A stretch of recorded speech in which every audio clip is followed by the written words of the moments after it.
Queridos, abra sua Bíblia em Romanos capítulo 12, versículo 2, para a nossa breve meditação.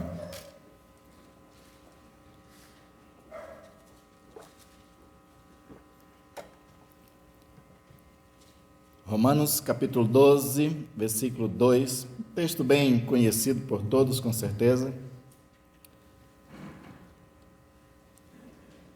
Vamos meditar um pouquinho sobre mente transformada.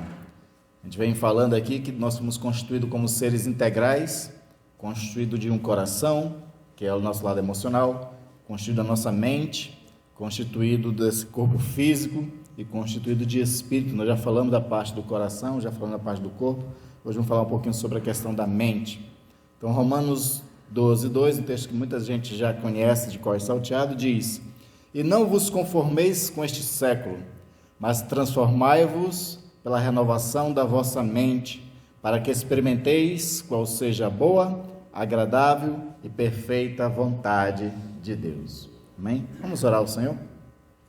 Pai querido e amado, te louvamos, ó Deus, até esse momento e vamos continuar te adorando em espírito e em verdade. Também, Senhor, te adoramos com nossos dízimos e ofertas. Alguns fizeram isso trazendo, Senhor, ao altar, outros fizeram através de transferência. E cada um deles, ó Pai, que fez, ó Deus, porque é grato a Ti, pelas ricas bênçãos que Tu tem derramado na vida de cada um deles. Senhor, multiplica, Senhor, prospera e abençoa o Teu povo. Aqueles que estiver desempregado entre nós, que o Senhor abra a porta de emprego. Aquele que está com dificuldade, Senhor, no trabalho, que seja vitorioso. E que Tu possas estar abençoando as mãos de cada um, pois Tu disseste, ó Deus, que abençoaria as obras das nossas mãos. E abençoa, prospera. Torna o Teu povo, Senhor, um povo de Deus que dá testemunho da inteligência do Espírito, da capacidade e de dons que recebem. E assim todos vão ver, de fato, quem serve e quem não serve a Deus. E agora, Pai, nesse momento nós vamos meditar na Tua palavra. E que o próprio Espírito fale conosco. Que, na verdade, o Espírito fale muito mais do que eu vou falar aqui. Que o Espírito dê mais entendimento do que minhas palavras possam significar. E assim, Senhor, todos saiam edificados. Por isso, oro em nome de Jesus. Amém. Amém. Paulo, ele é um teólogo que ele entende muito bem a transição que a raça humana está passando. Paulo, ele, como um bom judeu que ele era, conhecendo ali as Escrituras Sagradas, ele olha para todas as Escrituras e vê Deus agindo na história.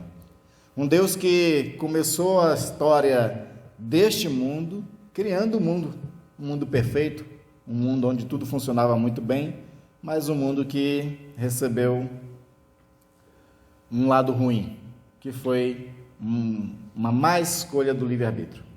E aí o mundo se tornou de mal a pior desde então. E aí Paulo, ele olha nas Escrituras e vê Deus operando em toda a história para restaurar tudo aquilo, trazer tudo perfeito. Para que trazer tudo perfeito? Para que você seja feliz. A ideia do Jardim das Delícias, que era o Éden, a expressão Éden quer dizer isso, era a ideia de que fosse um ambiente, um lugar com todas as condições para que você fosse feliz. Que você gozasse de bem-estar. O IDH de Deus era super altíssimo. E o índice de felicidade de Deus também era super altíssimo. No Éden, as pessoas eram mais felizes do que na Dinamarca. Não sei se você sabe disso, mas a Dinamarca é considerado um dos países mais felizes do mundo. Mas no Éden, eram muito mais felizes do que o povo da Dinamarca. Mas aí o homem pecou. O homem fez outras escolhas. Mudou a sua mentalidade. E essa mentalidade agora corrompida não conseguia mais ser feliz. Não conseguia mais ser feliz. E aí Deus expulsa o homem do jardim do Éden para que ele não coma da árvore da vida. Por quê? Porque não pode mais esse homem, que é infeliz, viver eternamente. Você já pensou viver eternamente infeliz? Porque que adianta viver se você tem um vazio existencial? O que adianta viver se você tem depressão? O que adianta viver se tudo que você realmente gostaria não dá certo? E essa é que é a condição do ser humano. A situação do ser humano é de que ele tem uma mente corrompida. Os seus desejos são desejos para coisas etéreas, que passam, e que são felicidades ou momentos de alegria muito pequenos, momentâneos, que lá logo acaba. Tudo que o mundo pode proporcionar para trazer um pouco de alegria ao ser humano, na verdade, é como se fosse uma bateria. Daqui a pouco descarrega e acabou. Então, qualquer tipo de coisa nesse mundo que lhe traga um pouco de alegria, ela é momentânea, ela acaba logo, e daqui a pouco ela não tem graça. Aí você vai atrás de outras. E é isso que acontece com usuários de droga. O usuário de droga vai usando um tipo de droga, uma quantidade, daqui a pouco aquilo já não satisfaz, aumenta a quantidade, pula para um tipo de droga mais pesada, e quando você menos espera, a pessoa já está num estado já vegetativo, né? Álcool, qualquer coisa desse tipo também. Essa é a situação que o ser humano se encontra, mas tudo por conta de uma mentalidade errada. Uma mentalidade que não entende que a alegria não está nas coisas do mundo. Uma mentalidade que não vê nas coisas de Deus coisas boas. Uma mentalidade que tenta fazer coisas só para se beneficiar, para preencher o seu orgulho, o seu egoísmo, sua avareza, sua vaidade, sua ambição, sua ganância, e assim vai. Esse é o estado que se encontra. Paulo usa uma expressão muito interessante. Ele diz que a condição das pessoas fora de Cristo, ou que ainda não entendeu todo o projeto de Deus, é uma mentalidade de futilidade. A mentalidade fútil é o entendimento obscurecido que herdou desde Adão. As pessoas, elas vivem nesse padrão de mentalidade e, por estar obscurecida, ela caminha por lugares que ela acha que são bons, mas no final são caminhos de morte. E aí a proposta de Paulo é que a gente venha a renovar-se pela transformação da nossa mente, para que a gente cresça na justiça, na santidade que vem da verdade de Deus, de um aprendizado que vem de Deus. E esse aprendizado que é importante para nós, filhos de Adão, mas que agora entramos num novo processo, um processo de transformação, de restauração àquilo que Deus fez em nós quando éramos moradores do Éden. Quando Jesus vem e traz o reino de Deus na terra, Ele quer que esse reino de Deus, para o seu povo, seja um novo Éden, seja um lugar de delícias. Mas isso só é possível através de uma nova mentalidade. Então a proposta de Paulo é essa: renovar através da transformação da nossa mente. Então o início do nosso versículo diz o seguinte: não vos conformeis com este século. Primeira coisa que nós observamos nesse texto, então, é uma ação ativa nossa, a qual nós devemos tomar decisões, e essa decisão, que é uma ação ativa nossa, é de evitar certas coisas. Antes de a gente ser transformado, a gente primeiro precisa evitar. E o que a gente tem que evitar? É de estar conforme este mundo, conforme este século. A palavra séculum, né? No latim é o mesmo do cosmos, do mundo. Ou seja, esse mundo tem um padrão de pensamento, tem um estilo de vida, e ela não é boa para nós. É isso que Paulo está dizendo. Paulo ele vai dizer em Coríntios, né, que as más companhias corrompem bons costumes. Ou seja, o que esse mundo oferece, as companhias que oferece, os prazeres que oferece, várias outras coisas que oferece, corrompem os bons costumes. Corrompe os costumes daqueles que deveriam andar no reino de Deus. Porque o padrão deste mundo, segundo Paulo, é um padrão que caminha para o erro. É um caminho de injustiça, de infidelidade, é um caminho de morte. Este mundo não tem nada para oferecer para nós em questões de pensamento e de vida que sirva para um cristão. Paulo chega a dizer, de uma forma interessante assim, que tem pessoas que perdem muito tempo com os negócios desse mundo e nem um pouco para o reino. E aí diz assim que nós fomos arregimentados para viver por aquele que nos arregimentou. No sentido seguinte, a gente vive neste mundo sim, mas tem que ser em função de Jesus Cristo. Por isso que tudo que a gente faz tem que ser para a glória de Deus. Quer comais, quer bebais, ou façais qualquer coisa, fazeis para a glória de Deus. Ou seja, quando a gente começa a entender que nós cristãos vivemos na ideia de um reino de Deus, que é um Éden, o nosso trabalho tem que redundar em glória para Deus, inclusive na minha profissão, inclusive naquilo que eu faço diariamente. É interessante que no passado, quando o mundo estava meio impregnado ainda dessa espécie de uma vida religiosa na sua integralidade, tinha muita coisa que era feito para espelhar essa ideia de reino de Deus, para espelhar essa ideia das Sagradas Escrituras. Então as artes eram artes para tentar falar do reino de Deus a partir da pintura, da escultura, das músicas. E aí você tinha aquelas belas construções artísticas do passado, né? Hoje é só coisa abstrata, hoje é só rabiscos, né? Hoje é tinta jogada nas telas. Quem assistiu aquela novela que o macaco é que fazia os quadros? Né? A novela está fazendo uma crítica. Né? Nós somos hoje como se fossem macacos jogando tinta nas telas. E chamam isso de arte.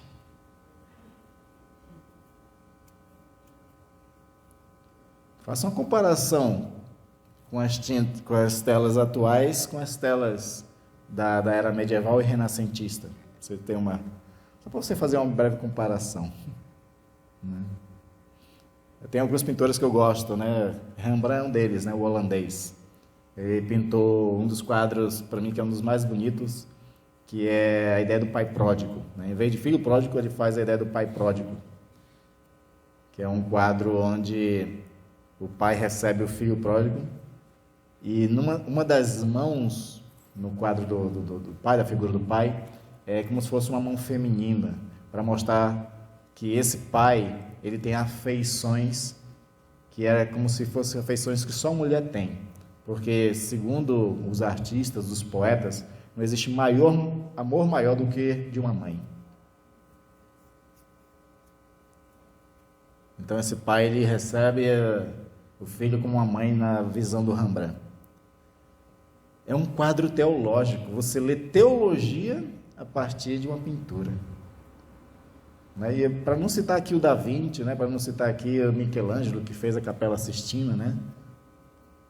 Para não citar grandes outros pintores. Mas era um mundo diferente, era um mundo impregnado pela religião. Até que veio o século XIX e o avanço das ciências, desprezo pela religião. Max Weber vai chamar de que houve um desencantamento do mundo, né?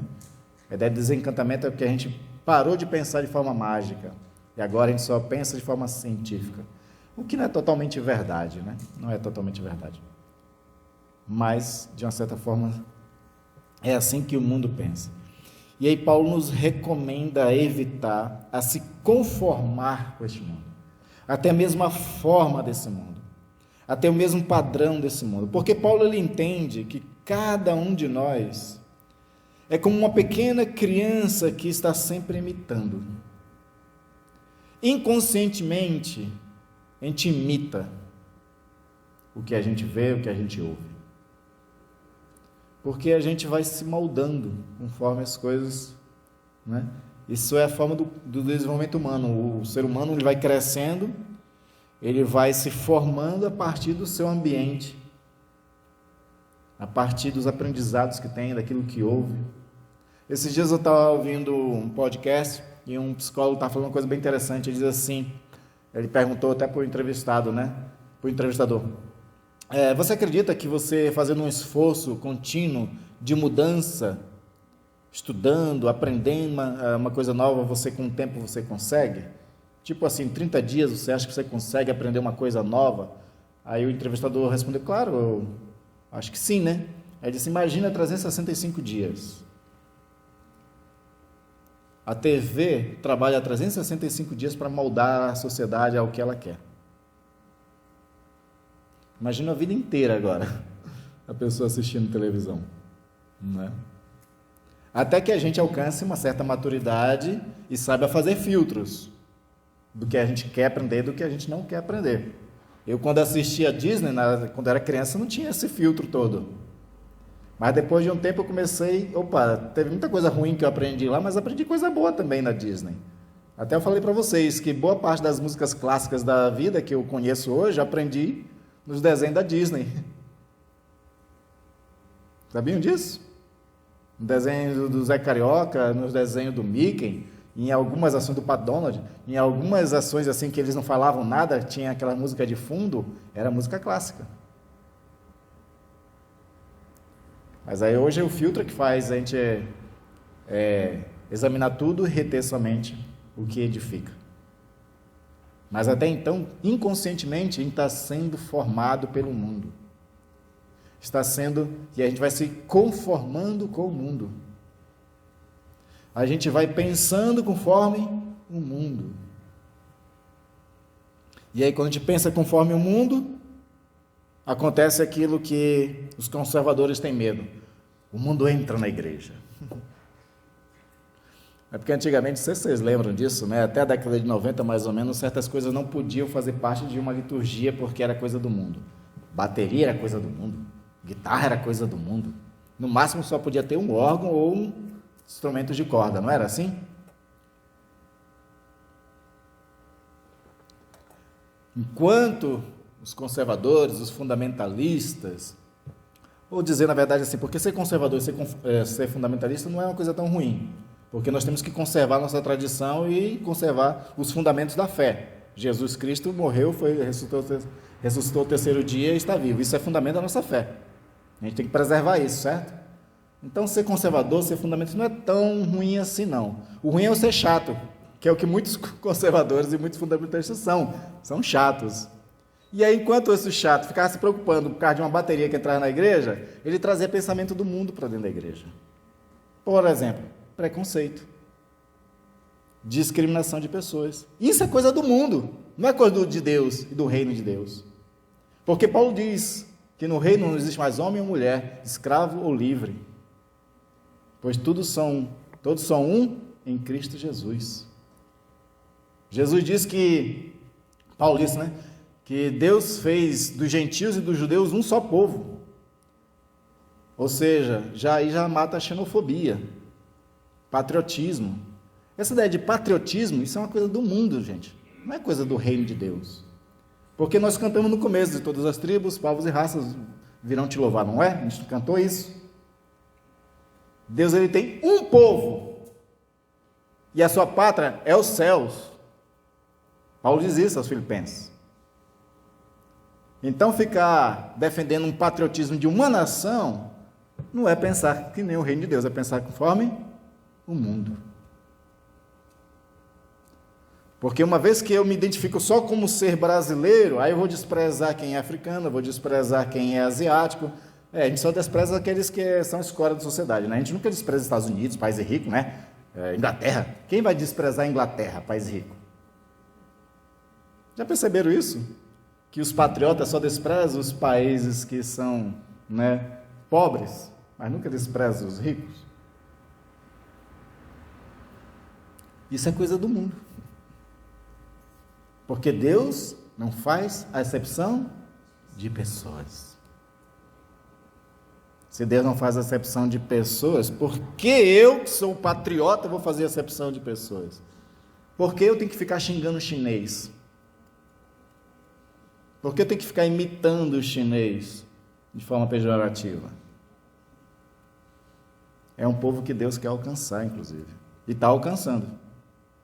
Graças a Deus. Porque teve pessoas que não fazem acepção de pessoas e foram para lá para evangelizar os chineses. Tem pessoas que não fazem acepção de pessoas e estão indo para a África para evangelizar os africanos. E todas essas pessoas que se convertem a Cristo Jesus, que tem Deus como Pai, é nosso irmão e irmã. Seja ele de qual povo, seja ele de qual tribo, seja ele de qual nação, seja ele de qual etnia. Né? Porque eu não sei se vocês sabem, mas dentro da sociologia, falar raça é uso pejorativo do termo. Quando a gente diz raça negra, está falando de forma pejorativa. Na sociologia, a gente não fala raça, a gente fala etnia. Porque raça é de animal. Você deve ter, né? Um cachorro lá com uma raça tal, né? Um gato com uma raça tal. Porque raça, sim, são do coisa dos animais. Seres humanos são etnias. Quando Deus chamava Abraão, lembra do chamado de Abraão? Em ti serão abençoadas todas as famílias da terra. Estou trazendo todas essas coisas só para a gente ter uma mentalidade do que a gente tem que evitar. Evitar pensar que nem o mundo que é preconceituoso, é discriminatório, é partidário, faz divisão de pessoas, faz divisão de social entre pessoas. Estamos estudando na escola dominical online a Igreja de Corinto, e a Igreja de Corinto fazia esses partidarismos, separava a igreja em grupos, ricos, pobres, senhores, escravos, quem falava mais línguas estranhas do que quem não falava, quem profetizava do que não profetizava, quem era adepto de Paulo, quem era adepto de Apolo. Isso é coisa do mundo. É isso que Paulo diz em 1 Coríntios capítulo 3. Quando vocês fazem divisões entre vós, isso é pensar que nem o mundo, não conforme Cristo. Não é? Então, o que nós não temos que nos conformar é com esse tipo de pensamento que vai diferente da palavra de Deus, vai diferente do Senhor nosso Deus, que vai diferente daquilo que é conceito reino de Deus. Reino de Deus não tem diferença de placas de igreja, reino de Deus não tem diferenças geográficas, não tem diferenças étnicas, não tem diferença de linguagens, não tem diferença nenhuma disso. No reino de Deus, todos são um em Cristo Jesus. Eu gosto muito da simbologia do falar em línguas de Atos dos Apóstolos, porque Atos dos Apóstolos resgata Gênesis, capítulo 11. Vocês lembram o que aconteceu lá em Gênesis, capítulo 11? O povo se achou poderoso demais, aí resolveu fazer uma torre para que alcançasse os céus, né? E eles fossem um só povo poderoso para fazer todas as coisas. Na verdade, era a soberba deles que cresceu ali. A arrogância deles é que estava crescendo. O Senhor, quando toma a decisão de descer a terra, diz assim, vamos lá, porque senão daqui a pouco eles não vão ter limite para mais nada. Aí o que Deus faz? Deus vem e confunde as línguas. A penalidade de Deus foi confundir as línguas daquele povo. Só que essa penalidade é isso que é coisa interessante em Deus. Até a penalidade de Deus é coisa muito boa. Porque quando Deus multiplica as línguas, Ele faz uma coisa bem interessante. Ele diz assim, olha, agora vocês são tudo diferentes. E aprenda a se amar aí nessa diferença. Aprenda a se amar na diferença. E aí vem Atos capítulo 2, desce o Espírito Santo, né? Se derrama sobre os 120 pessoas que estavam no cenáculo buscando a Deus em 10 dias de oração que eles estavam fazendo, né? E o que desce sobre eles naquele momento? Línguas repartidas como de fogo. E aí começa cada um a falar aquilo que a gente chama hoje de línguas estranhas, né? Que não era tão estranho assim não. Porque quem estava ouvindo disse, olha só, esses homens não são tudo galileu? E no entanto eles estão falando na língua da minha terra. Ou seja, aquelas línguas que Deus estava dando eram línguas das várias nações. Para dizer o seguinte, eu estou salvando agora todas as nações. E todas essas nações, com diferenças que têm, de cultura e de linguagem, é meu povo agora. E aí ele cumpre lá os profetas que diziam: farei daquele que não era meu povo, meu povo. Farei daquele que não era amada, minha amada. E aí Deus está salvando todas as línguas. É muito interessante essas questões para a gente analisar e ver o que realmente Deus está fazendo no mundo. E aí aquilo que vai contra o que Deus está fazendo é o que nós temos que evitar. Quando Jesus declara para os discípulos que vai morrer na cruz do Calvário, e Pedro diz para ele assim: Jesus, não faz isso não contigo, para de falar também dessas coisas de morrer, né? Aí Jesus assim diz: para trás de mim, Satanás, porque tu não discernes das coisas de Deus, somente as dos homens. Ou seja, aquela fala vai contra um projeto de Deus. E aí Jesus disse que quem comigo não ajunta, espalha. A gente tem que estar atento se a gente não está espalhando ou indo contra o projeto de Deus em muitas coisas que a gente faz. As decisões que a gente toma, está contribuindo para o reino ou está indo contra o reino? Se está indo contra o reino, então eu tenho que evitar. Para quê? Para que a minha caminhada neste mundo, o meu pensar, não seja conforme o mundo, mas seja conforme o reino de Deus. E aí mais para frente, Paulo ele vai dizer o seguinte, que uma vez que a gente não vai mais se conformar com este mundo, agora a gente tem que ser renovado pela renovação da mente. E aí, aqui entra um pouco de passividade da nossa parte. Por quê? Porque o texto aí traz esse tom um pouco mais passivo. É como se o texto estivesse dizendo o seguinte: deixem-se transformar pela renovação da vossa mente. Por que deixe-se transformar? Porque a gente não tem capacidade própria de autotransformação. A gente é muito fraco para poder mudarmos a nós mesmos. E aí a gente tem que contar com a palavra de Deus e com o Espírito que atuam junto na nossa transformação. Então, o Espírito de Deus quer nos transformar, porque é Ele que começa o processo de regeneração nas nossas vidas, que é essa transformação interna, que ela é processual, ela é devagarzinho, é conforme o próprio tempo de Deus. Mas eu disse que ela tem um pouco de parcialidade, porque na verdade não é totalmente parcial. O texto também soa de forma imperativa. Ou seja, a gente também tem que deixar-se ser transformado pelo Espírito. E uma das formas que eu deixo ser transformado pelo Espírito é quando eu deixo o Espírito atuar por intermédio da palavra de Deus.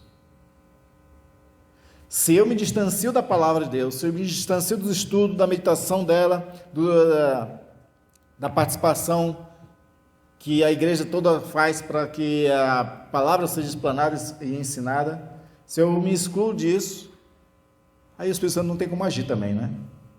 É que nem estava conversando com minha namorada, né? A gente estava orando por ela, porque hoje ela está fazendo um concurso, e aí ela disse assim: a gente ora, mas eu tenho uma consciência muito clara de que o Espírito Santo, Deus só vai ajudar aquele que estudou, porque o Espírito Santo não tem como lembrar cálculo se você não estudou o cálculo, não é? O Espírito Santo não vai ajudar você para responder perguntas que você não estudou as respostas. Ele vai fazer lembrar. Lembra que Jesus disse isso para os discípulos? O Espírito Santo, quando ele vier, vos lembrará de todas as coisas que vocês tenham ensinado. Então, é preciso que a gente diariamente estude a palavra de Deus, que aí o Espírito Santo pega essa palavra, faz morada no nosso coração e vai transformando a gente dia após dia. Dia após dia. A gente tem que fazer com que essa palavra ela seja inculcada, né? Eu gosto desse termo, não é um termo de coisa de interior, né? Mas a Bíblia também usa esse mesmo termo, lá em Deuteronômio capítulo 6, versículo 4 em diante, fala, né, de inculca na tua mente, né? Inculca na cabeça da criança. De botar na cuca da gente mesmo a palavra, estudando ela, meditando nela, fazendo como o Salmo 1, né? Meditando dia e noite na palavra. Quanto mais eu medito, mais essa palavra vai ganhando forma. Eu posso usar, inclusive, um termo do apóstolo João para isso, né? A palavra escrita, quando a gente estuda ela diariamente, e o Espírito Santo atuando por intermédio dela, essa palavra vai se encarnando em nós. Ela passa a ser palpável através das nossas vidas. A palavra de Deus se encarnou em Jesus Cristo, não é? A palavra de Deus pode se encarnar em nós, a ponto de a gente ser uma carta lida, como Paulo disse, né, a respeito dos Coríntios, né? Na segunda lição da EBD eu falei sobre isso, né, que Paulo ele usa a própria igreja de Corinto para dizer: vocês são minha carta de recomendação do meu apostolado. Né? Quando as pessoas olham para vocês, leiam que vocês aprenderam o evangelho comigo. As pessoas olham para nós, têm que ver o evangelho. É isso que é encarnar a palavra. Então Paulo ele fala da importância da renovação da nossa mente. E aí nessa questão da renovação da mente, eu tenho uma recomendação bem básica, né, para fazer. Leia a Bíblia toda durante um ano. Né? Faça aquela leitura diária da Bíblia. A recomendação geralmente é que você leia 3 capítulos por dia, de segunda a sábado, e no domingo, que você tem um pouquinho mais de tempo, lê 5 capítulos. Você vai ler a Bíblia toda durante um ano. Essa é uma das recomendações, mas tem uma segunda recomendação. Além dessa leitura diária, para você conhecer a Bíblia inteira, mas estude principalmente o Sermão do Monte. Revisite o Sermão do Monte todo dia. Faça devocional no Sermão do Monte. Por que o Sermão do Monte? Porque o Sermão do Monte é o grande discurso, é a grande carta do reino de Deus. Para a gente saber como é ser cidadão do reino de Deus, estar lá no Sermão do Monte. O Sermão do Monte é a Constituição do reino de Deus. Bom brasileiro conhece a Constituição do Brasil, né? Verdade não, né? Porque a gente teve acesso à Constituição, mas com essa linguagem juridiquês fica difícil, né? De ler. Mas a Constituição do Reino de Deus a gente tem que conhecer. Porque é ela que diz quais são as leis no Reino de Deus. Qual é a vontade de Deus para aquele que é do Reino de Deus? Qual é a vontade de Deus para o cidadão do Reino de Deus que somos nós? Leia tantas vezes quanto puder o Sermão do Monte. Várias vezes. Até inculcar, até poder chegar um momento que você já sabe dizer de cor e salteado. Se você disser de cor e salteado, é porque ela está aonde? No cor, né? Brincando com as palavras, né? O cor no sentido latino quer dizer coração. Córdia, né? Quando a palavra está no coração, ela é um tesouro que está dentro de você. Lembra quando Jesus disse que o homem bom tira bom tesouro do seu coração e o homem mau tira um mau tesouro do seu coração? Então, o homem bom que somos nós, mulheres boas que somos nós, deve tirar o que do coração? A palavra de Deus, que é o bom tesouro. Bom tesouro. Enchendo o coração desse tesouro, das sagradas escrituras. E aí a gente vai tirar essas coisas dentro. Essa é a recomendação para a renovação da nossa mente. A gente deixar-se ser transformado pela palavra. Paulo ele disse aos Gálatas que ele sofria dor de parto até que Cristo seja formado nos Gálatas. Cristo é formado nos Gálatas quando eles cada vez mais se apropriam da palavra de Deus, fazem uso dela, aprendem dela e andam conforme essa palavra. Aí Cristo era formado neles. É assim que nós também vamos estar formando Cristo em nós. A palavra que era só letra virou carne em Jesus Cristo e agora ela pode se tornar outro Cristo dentro de nós de novo. Não é? E aí, Paulo vai encerrar dizendo que nós temos que experimentar, ou na verdade, que a gente vai experimentar a qual seja a boa, agradável e perfeita vontade de Deus. Ou seja, quando eu evito me conformar com o mundo, quando eu me deixo renovar pela renovação da minha mente, aí eu vou começar a descobrir a vontade de Deus para a minha vida. Vou começar a descobrir. E o que eu descubro da vontade de Deus para a minha vida? Que ela é boa, agradável e perfeita. Oxalá as pessoas compreendessem que a vontade de Deus é boa, agradável e perfeita. Porque as pessoas só vão atrás de felicidade no mundo porque ela não descobriu que a vontade de Deus é boa, agradável e perfeita. Esse que é o problema também dos crentes, quando não sabe ainda que a vontade de Deus é boa, perfeita e agradável. Vai buscar alegrias em outros lugares, e não na vontade de Deus. Porque para muito crente, e principalmente para quem não é crente, é que eles acham que ser crente é chato. Eles acham que a vontade de Deus é, trazer a gente para uma vida infeliz, né, cheia de proibições, uma vida retrógrada. Até porque muito crente faz pensar que vida cristã é ser retrógrado, né? As pessoas acham que o que o mundo oferece é muito melhor porque não entenderam que a vontade de Deus é boa, perfeita, é boa, agradável e perfeita. E a vontade de Deus ela é boa porque Deus é bom. Deus é bom. Jesus disse isso, que nenhum homem é bom, só Deus que é bom. Então, se Deus é bom, a sua vontade vai ser boa. E Paulo, ele entende muito bem que a vontade de Deus é boa porque ele é um homem que compreende o Antigo Testamento. E quem compreende o Antigo Testamento vê todas as ações boas de Deus na história, de homens e mulheres e própria nação de Israel. Deus é bom. Deus é tão bom, tão bom, tão bom, que salvou uma cidade inteira, e uma cidade que era ímpia, Nínive, lembra? 120 mil pessoas, que não discernia a mão da direita da esquerda, em questões espirituais. Ela estava fadada a extermínio, como Sodoma e Gomorra. Mas porque se arrependeram, Deus foi bom. Perdoou a cidade inteira. Deus é bom.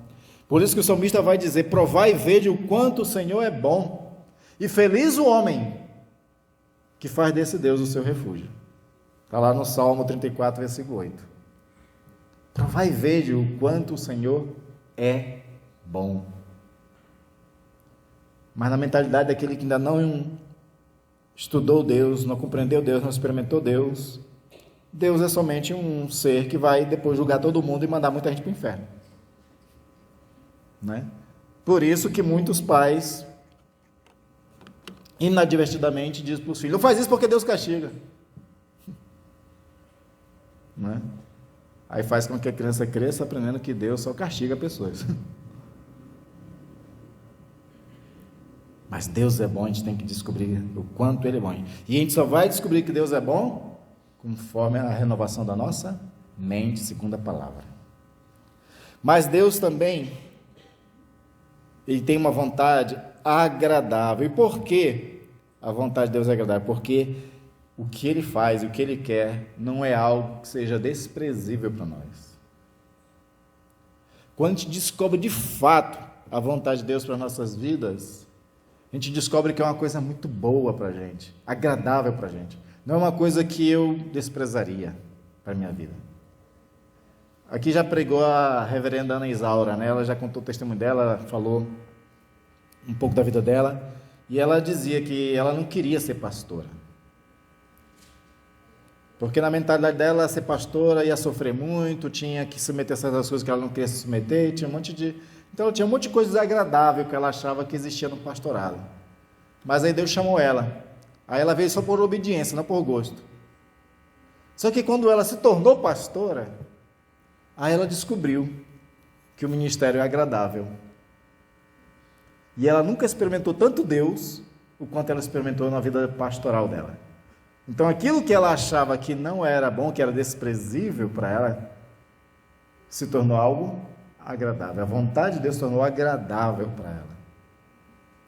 Quando a gente diz sim para a vontade de Deus, a gente descobre que o que Ele quer da nossa vida é agradável.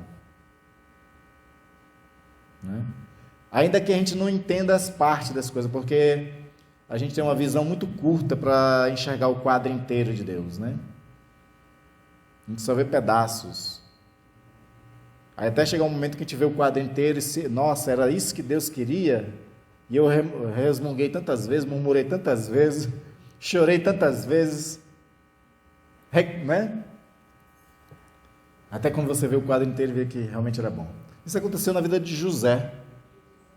Ninguém quer passar o que José passou, de ser desprezado pelos irmãos, vendido, ser escravizado, ser preso injustamente. Ninguém quer passar por isso, né? Mas no final, quando José viu o quadro inteiro, ele disse: todo aquele mal, Deus converteu em bem. Foi necessário passar por tudo aquilo para que hoje eu fosse governador no Egito. E porque eu sou governador no Egito, a família da promessa vai ser salva da fome. E todas as outras nações também ao redor. Ele entendeu que a vida dele, aquela vida medíocre de um adolescente que foi desprezado, aquela vida toda ali de sofrimento, ele percebeu que era para uma coisa muito maior do que ele nunca imaginava na vida. Nunca imaginou na vida.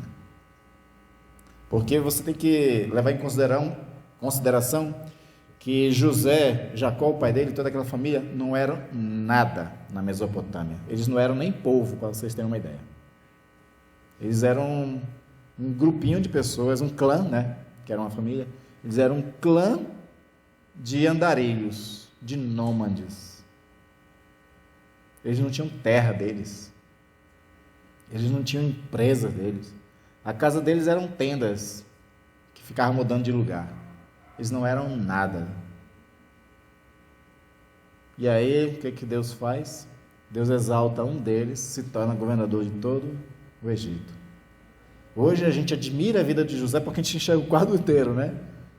Mas com certeza você não queria estar na pele dele quando ele passou por todo aquele sofrimento. De repente a gente olha para nossas vidas e a gente não vê muita coisa porque a gente tem uma visão curta. A sua única alternativa e a melhor alternativa que você tem é obedeça à vontade de Deus. Porque ela vai ser agradável para você quando você entendê-la. E por último, ele vai dizer que ela é perfeita. Perfeita porque Deus é perfeito. E tudo que Deus faz não tem falhas. Tudo que Deus faz tem uma finalidade que se transforma em algo grandioso, maravilhoso, a qual ouvidos não ouviram, olhos não viram, e não passa pela mente das pessoas o que Deus tem preparado para aqueles que o amam. Então, por isso que ela é perfeita, ela não tem falha. Os planos de Deus não podem falhar. Não é assim que a gente canta? E a Bíblia diz que os planos de Deus não são frustrados. Tudo que Ele faz é perfeito. As nossas vidas individuais, às vezes ela parece ser medíocre, mas quando a gente obedece à vontade de Deus para nossas vidas, a gente percebe que a gente é uma engrenagem dentro de um grande sistema. E que quando a gente obedece a nossa parte e faz a nossa parte, esse sistema funciona perfeitamente, porque os projetos de Deus, a vontade de Deus, ela é perfeita. Então, somente faça parte dessa perfeição que é a vontade de Deus. Só que a gente só consegue experimentar a boa, agradável e perfeita vontade de Deus quando a gente se deixa renovar a nossa mente. Então faça aquilo que eu recomendei. Leia a Bíblia diariamente, deixe o Espírito Santo atuar através dela na sua vida, estude bastante o Sermão do Monte, para você ver ali o que é o caráter, quais são as regras, os costumes daquele que deve pertencer ao Rei de Deus, e assim você vai estar, dia após dia, sendo transformado de glória em glória à imagem de Jesus Cristo, o nosso Senhor. Amém? Vamos ficar de pé, queridos? Vamos orar e agradecer a esse Deus, porque Ele nos chamou. E se Ele chamou cada um de nós aqui, é que Ele quer mostrar para nós a sua vontade, que é boa, que é agradável, que é perfeita para nossas vidas. E para a gente descobrir isso, experimentar isso, basta a gente se deixar renovar por Ele. Pai amado e querido, obrigado, Senhor, porque Tu nos chamou para um plano.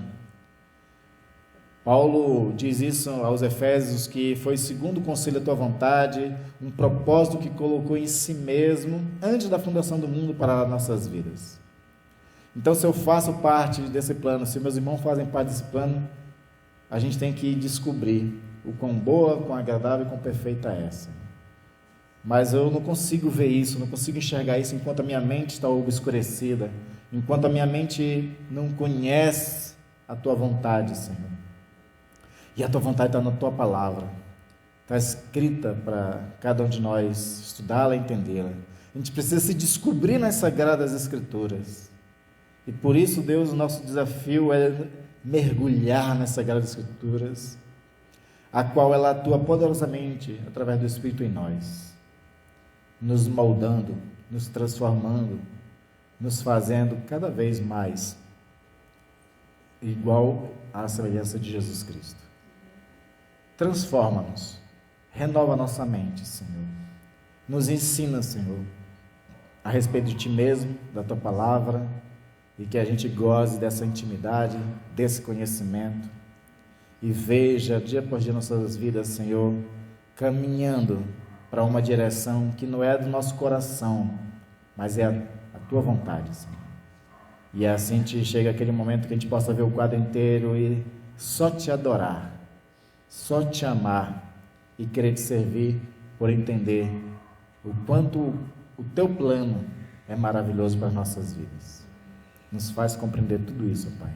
Peço a Tua bênção, meu Senhor, pela vida dos meus irmãos e irmãs que aqui estão presentes, por aqueles que amam, Senhor, de ainda ouvir essa mensagem nas mídias sociais, e que Tua bênção repouse sobre cada vida, sobre cada lar, Senhor, e que Tu os cure, que Tu os renove, que Tu os transforme, que Tu os dê vitória sobre as suas lutas e tribulações, e que Tu os ajude, Senhor, em tudo aquilo que eles enfrentam dia a dia, para que uma vez que Tu lute por eles possam se dedicar, Senhor, à renovação das suas mentes.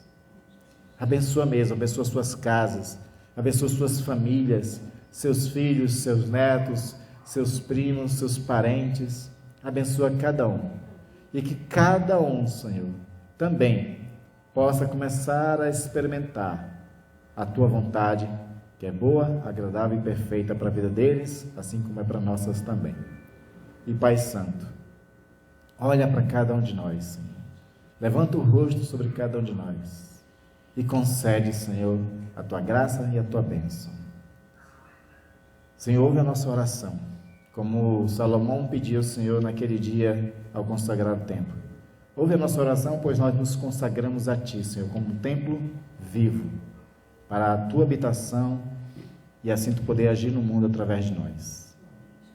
Ouve essa oração, a qual o próprio Jesus nos ensinou. Pai nosso que estás no céu, santificado seja o Teu nome, venha a nós o Teu reino, seja feita a Tua vontade, assim na terra como nos céus. O pão nosso de cada dia nos dai hoje, perdoa as nossas dívidas, assim como nós perdoamos aos nossos devedores. E não nos deixes cair em tentação, mas livra-nos do mal, pois Teu reino, o poder e a glória para sempre. Amém.